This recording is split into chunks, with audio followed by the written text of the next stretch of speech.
Márcia, me parece que o percentual de indecisos foi de 11%, se eu não me engano.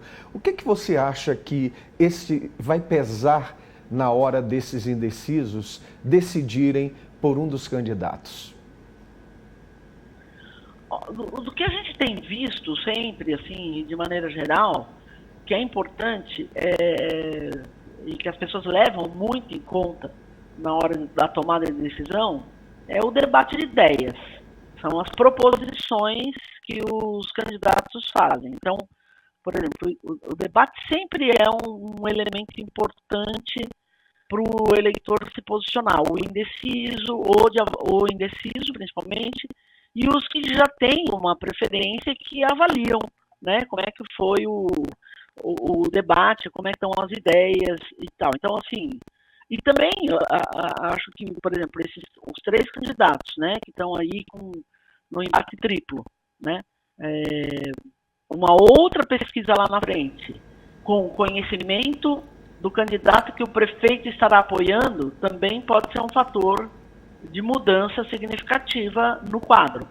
Né? Se as pessoas falam que o prefeito está bem avaliado, metade dessas pessoas, do eleitorado como um todo, quer a continuidade e toma conhecimento de quem é o candidato do prefeito, né, de uma maneira mais horizontal, porque parte da população deve saber já hoje quem é o candidato do prefeito, né? Uhum. Mas aí esse conhecimento é mais por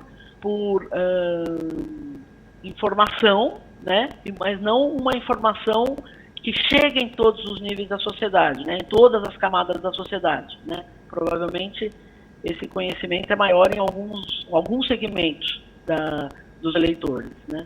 Então, assim, os 11% vão se posicionando aí, assim como 58% dos indecisos da espontânea vão se posicionando à medida que eles tiverem mais informação sobre os candidatos, mais informação sobre a campanha.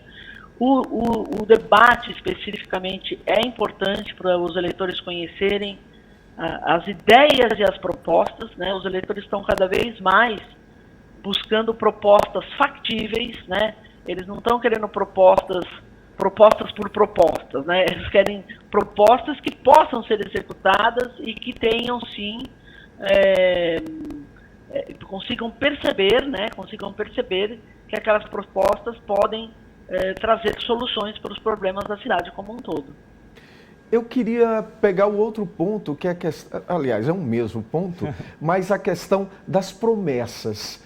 Você acha, Márcia, pela experiência nesses anos de pesquisa, que o eleitor, ou será que a pesquisa pôde revelar isso, que o eleitor está mais com o pé atrás em relação a promessas ou a um discurso realmente que ele ache que realmente pode ser efetivo?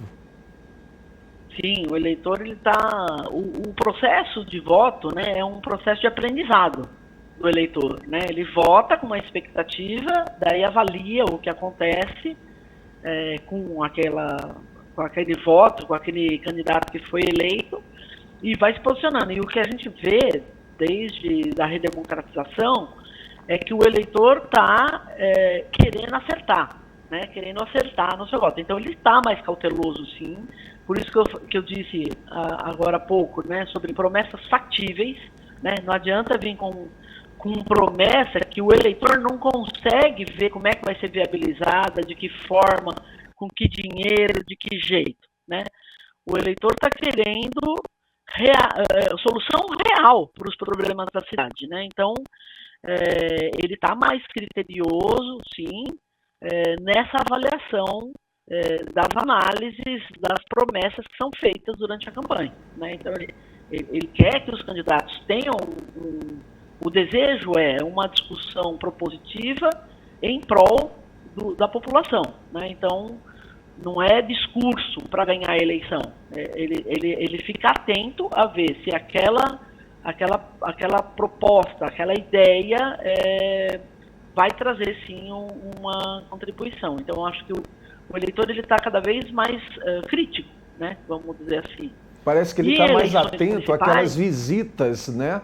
Na época que a campanha começa mesmo, né? Aquelas visitas que só acontecem durante a campanha, né? E em eleição municipal isso pesa mais, né? Porque é um universo onde está tudo mais próximo, né? Então, os candidatos visitarem os bairros, conversarem, o boca a boca, a confiança, o olho no olho, tudo isso conta bastante numa eleição municipal, né? E que eu estava falando do criticismo, via de regra, as mulheres são mais críticas nas eleições municipais até. Porque o dia a dia da cidade acaba impactando mais a vida da mulher do que a do homem, né? É ela que tem que levar a criança no posto de saúde para tomar vacina, se recolher o lixo da rua, não recolher o lixo da rua, se tem a vaga na creche. Então, assim, os aspectos da cidade, quando não funcionam bem, afetam mais a vida das mulheres, e por isso, numa eleição municipal, elas são mais críticas do que os homens, porque os problemas do dia a dia da cidade afetam diretamente a vida delas. Né? Márcia, eu queria aproveitar e te ouvir um pouquinho sobre a polarização. Aqui em Uberlândia não é diferente, nós temos dois nomes que surgem aí entre os pré-candidatos que são expoentes dessa polarização da extrema esquerda e a extrema direita do país. Por exemplo, a deputada Dandara, que aparece empatada lá no primeiro lugar com os outros dois, é uma deputada do PT, a imagem dela é muito firme, muito presente, a do presidente Lula, enquanto que o deputado estadual Caporeso, que também aparece na pesquisa, ele é muito ligado ao ex-presidente Bolsonaro, é do partido do Bolsonaro e ele se coloca como um candidato do Bolsonaro, só é candidato por causa do Bolsonaro, só é candidato porque a Dandara é candidata. Ele inclusive disse a esse programa aqui recentemente que se ela não fosse candidata, ele também não seria. Então, mostrando claramente que há uma polarização entre o PL e o PT, a esquerda e a direita. Acontece que o número revelou para a gente que a Dandara está com 24% e o Caporeso 8%. Então, e no meio, nós temos dois candidatos de centro, que é o vice-prefeito do prefeito Adelmo, que está tentando ali, o Paulo Sérgio, e o deputado estadual Leonídio Bolsas, que já foi secretário de Adelmo, que é próximo do governador Romeu Zema. Então, nós temos dois candidatos de centro, um de esquerda e um de direita, muito distantes um do outro. Tudo indica que essa polarização esquerda-direita não deve se confirmar aqui em Uberlândia, a menos que o cenário mude muito daqui até 6 de outubro. Você também tem percebido isso em outras regiões do país? Sim, Danilo. Nessa pesquisa nacional, 47% dos eleitores brasileiros querem um candidato que não seja ligado nem a Lula nem a Bolsonaro. É a maioria relativa, né?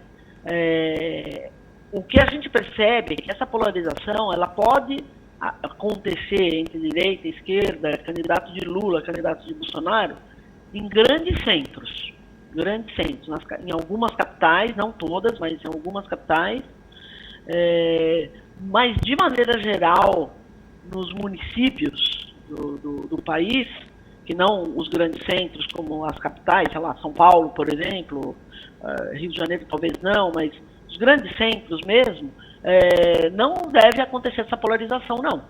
Né? A lógica da eleição municipal é bem diferente da lógica da eleição nacional. É totalmente diferente. A lógica da eleição municipal é a vida das pessoas. É a vida ali, o dia a dia, é acordar e trabalhar e as coisas estarem funcionando. Né? Então, elas buscam candidatos que resolvam ali os problemas, independentemente de ideologia. Né? Não tem muito forte. Quer dizer, de maneira geral, no país, a gente vê que a maioria relativa, 47%, não quer nenhum candidato ligado a Lula, ou apesar de terem a expectativa de que essa polarização que a gente viu em 2022 ainda permaneça. Uhum. Né? Mas quando a gente fala das eleições municipais, 47% gostariam que não tivesse essa polarização nas eleições municipais. Né? Mas pode sim acontecer em alguns casos. No caso específico de Uberlândia, como tem 3 candidatos, já 2 de centro, como você disse, né? Um de esquerda e um mais de direita, tem polarização direita e esquerda. Eu acho que vai contar mais a postura de cada um dos candidatos no seu programa de governo, nas propostas que serão feitas, de escolha do melhor, para que a população entenda como o melhor para a solução dos problemas da cidade, ou para avançar na solução dos problemas da cidade.